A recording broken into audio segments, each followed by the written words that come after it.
Hello dear friends, Namaskara and hearty welcome. In the previous video titled Introduction to Vedic Astrology Chapter 1, I have discussed branches of astrology, systems of astrology, nature of planets, nature of zodiac signs. In this video, I propose to cover the 12 bhavas or 12 houses, their category of these 12 houses, and exaltation, debilitation of planets, planetary friendships, and related items. Now, let us dive into the topic. Just as there are 12 zodiac signs, there are 12 bhavas, and these are named in seriatim: Tanu, Dhana, Bhratru, Matru, Putra, Setru, Kalatra, Ayur, Bhagya, Rajya, Labha, Vyayabhavas. We understand the destiny of the individual by studying these bhavas, and as indicated by the names itself, they signify different areas of an individual's life. Now let us start. First house is also called Lagna or Tanubhava or ascendant in English. First house signifies the physical body, health, vitality, fame, and innate nature of the individual. The lord of the first house is called Lagnesh, and he is the most important planet, and he is even considered the king of the horoscope. Everything is calculated or estimated with reference to Lagnesh only. Now, second bhava. This is Dhana bhava, also called Kutumba bhava. This bhava signifies wealth, family, right eye, speech, teeth, the food we like, and so on. Next bhava is third bhava, called Bhratrusthana or Vikrama bhava or Sahaja bhava. This signifies courage, younger brothers, communication skills, etc. The fourth bhava is Matru bhava or Sukha bhava. This bhava signifies mother, general happiness, vehicles, landed property, and items so on. Next bhava is Putra bhava or the fifth house. This house deals with children and progeny, mantra, higher education, and Purva Punya also. Next bhava is sixth bhava. This is also called Setru bhava. This bhava signifies deaths, diseases, enemies, and also it is called sadhana, the continuous and persistent effort what we have to put in to overcome these hurdles. Next bhava is seventh bhava. This is also called Kalatra or Jamitra bhava. This house signifies spouse, long-term partnerships, and also the world in general with which we interact on a daily basis. This bhava is also called a descendant. Since the first bhava is the ascendant, this bhava is the descendant. This is the descendant bhava, meaning where we go down. Next bhava is Ayur bhava. This eighth bhava is Ayur bhava. This bhava signifies longevity, death, inheritances, legacies, deep research, etc. Ninth bhava is Dharma bhava, or it signifies father, your religiosity, your religious journeys, and dharma you follow. Modern astrologers treat it as the house of kartavya or house of duty, giving the things what an individual has to do. Next bhava is Karma bhava. This is the 10th bhava, and it deals with the profession with which we make our living. It also signifies the concurrent status, fame of the individual. The 11th bhava is called Labha bhava. This bhava signifies gains, our income, elder brothers, our social networks, etc. 12th bhava is Vyaya bhava or Sayana bhava or Moksha bhava. 12th house signifies expenses, losses, sleep, our blood pleasures, hidden enemies, and moksha. All these bhavas we will try to understand the fate of the native. These 12 bhavas are also categorized into various types or various groups. Now let us understand these groupings.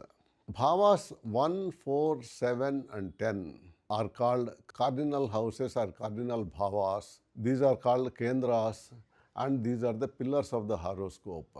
They are very important. Next, houses 1, 5, 9 are called trinal houses. These form a trikona in the horoscope. These are money related and the lords of these three houses are always benefics to the native. Next, we will discuss about Kendra, Phanapara, Apoklima. Kendras are cardinal houses which are 1, 4, 7 and 10. The houses immediately succeeding Kendras or cardinal houses are called Phanaparas. These houses are 2, 5, 8 and 11. These are money related houses. Second house is your wealth. Fifth house is your investments. Eighth house is your inheritance. 11th house is your regular income. Similarly, the houses preceding the cardinal houses are called apoklimas or cadents. These houses are slightly weaker houses. Apoklima means falling or declining. These houses are 12th house, 3rd house, 6th house and 9th house. We have to put in more efforts here to improve the quality of our life. Next classification is Upachaya houses. Houses 3, 6, 10 and 11 are called Upachaya houses. Upachaya means nourishing. These are the houses where we have to put in more effort and this effort will definitely lead to growth. Next, we deal about Thrik houses. We have seen Thrik houses are 6th, 8th and 12th houses. We have seen 6th house is a bad house dealing with deaths, diseases, enemies. 8th house death and 12th house is losses and expenses. Thus, Thrik houses which are 6th, 8th and 12th houses are always considered bad houses. Now let us understand Trishadaya houses. 3 means 3, Shad means 6, Aya means 11. So houses 3, 6, 11 are called Trishadaya houses and the lords of these houses are always considered bad. Next, we will come to Badhaka sthanas. 11th house for a movable ascendant, 9th house for a fixed ascendant and 7th house for a dual ascendant are called Badhaka sthanas and the lords of these houses are called Badhakesh. These houses, as the name suggests, these houses create hurdles to the native. Maraka houses. Houses number 2 and 7 are considered Maraka houses and the lords or the planets sitting in there can at times cause significant damage to the native. These are broadly the classification of houses. We should also understand in the cardinal houses or in the Upachaya houses, the strength of the lords or the houses keep on increasing gradually. So 7th house is stronger than 4th and 10th house is stronger than 7th. So this is similarly 11th house is the strongest of the Upachaya and 3rd house is the weakest of the Upachaya in that order. Now let us understand. Now we have done with the categorization of houses and let us go to exaltation, debilitation and Mula Trikona of planets. Planets attain their highest strength at a particular point and exactly opposite that point, that is 180 degrees opposite, they will have their lowest strength. These points are called, the highest strength point is called exaltation point and the lowest strength is called debilitation point. Also, there are Mula Trikona areas for these planets. Mula Trikona is next powerful to the highest exaltation. Now, let us deal with the exaltation, debilitation and Mula Trikonas of various planets. Sun. Sun owns the house of Leo. It gets exalted at 10 degrees in the sign of Aries and it gets debilitated exactly in the opposite house, that is 10 degrees of Libra. 1 to 20 degrees of Leo are his Mula Trikona and the remaining 21 to 30 degrees is his own house. Look at Moon. Moon gets exalted at 3 degrees in the house of Taurus and it gets debilitated at 3 degrees in the house of Scorpio. From 4 degrees to 30 degrees of Taurus is his Mula Trikona and he owns the sign of Cancer. Now let us look at Mars. Mars gets exalted at 28 degrees in the house of Capricorn and gets debilitated in 28 degrees of Cancer house. Its Mula Trikona is 0 to 12 degrees of Aries and it also owns the houses Aries and Scorpio. Now let us look at Mercury. Mercury owns the houses Gemini and Virgo. Mercury gets exalted in his own house at 15 degrees and in his own house of Virgo at 15 degrees and gets debilitated at 15 degrees of Pisces. His Mula Trikona is 16 degrees, 30th degree of Virgo sign. Now let us look at Jupiter. Jupiter owns the houses Sagittarius and Pisces. His exaltation sign is Cancer and peak exaltation is at 5 degrees. And his debilitation sign therefore is Capricorn at 5 degrees. 0 to 10 degrees of Sagittarius is his Mula Trikona. Now let us come to Venus. Venus has two houses, that is Taurus and Libra. It gets exalted in the sign of Pisces at 27 degrees and gets debilitated at 27 degrees in the opposite sign of Virgo. Its Mula Trikona is Libra from 0 to 15 degrees. Now let us come to Saturn. Saturn owns the houses Capricorn and Aquarius. Saturn gets exalted at 20 degrees in the sign of Libra and gets debilitated in the sign of Aries at 20 degrees. His Mula Trikona is Aquarius. From 0 to 20 degrees is his Mula Trikona sign and the rest is his own sign. Now we have covered the exaltation, debilitation and Mula Trikonas of all the 7 houses. Coming to Rahu and Ketu, there are divergent opinions in the field of astrology. Some people consider Rahu gets exalted in the Taurus and some think it gets exalted in the sign of Gemini. Similarly for Ketu, some think Ketu gets exalted in the sign of Scorpio and some think it gets exalted in the sign of Sagittarius. There is no unanimity and therefore I do not consider the exaltation of Rahu and Ketu at all. Now let us look at the directional strengths of planets.